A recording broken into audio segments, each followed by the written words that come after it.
Tu sais quoi? Nobody can understand you only if they live it. Personne ne peut te comprendre, seulement les personnes qui l'ont vécu, qui ont traversé cette expérience. Et puis ça, c'est quelque chose qui est très important.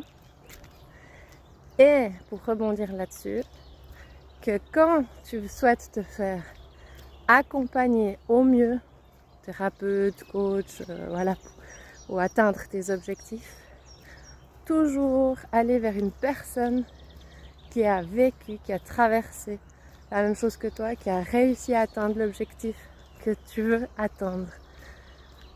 Comme on dit, c'est un game changer, ça change vraiment.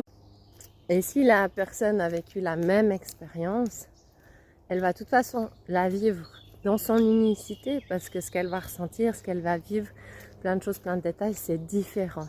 Mais dans le fait de traverser quelque chose de similaire, ça va aider. Ça va aider beaucoup plus. T'as qu'à voir, même si tu veux parler à une amie, tu parles à une maman et toi t'es maman, tu vas mieux te comprendre. Après bon, ça dépend de la vision, les valeurs, etc.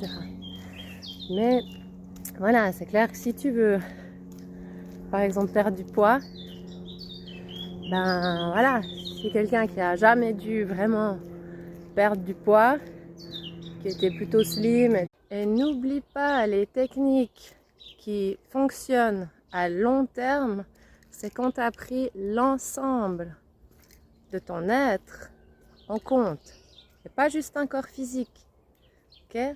Tu as le mental, tu as l'émotionnel, tu as l'énergétique, et tout ça, ça se prend en compte.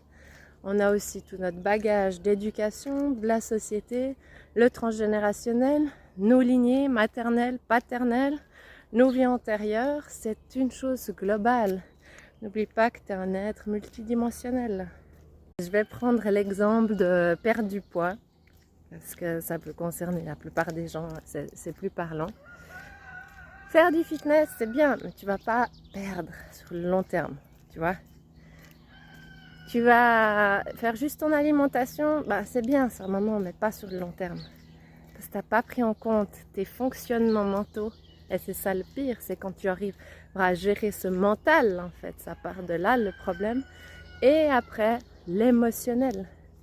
Tout est dans l'émotionnel et d'analyser la cause de pourquoi tu as cet agissement-là.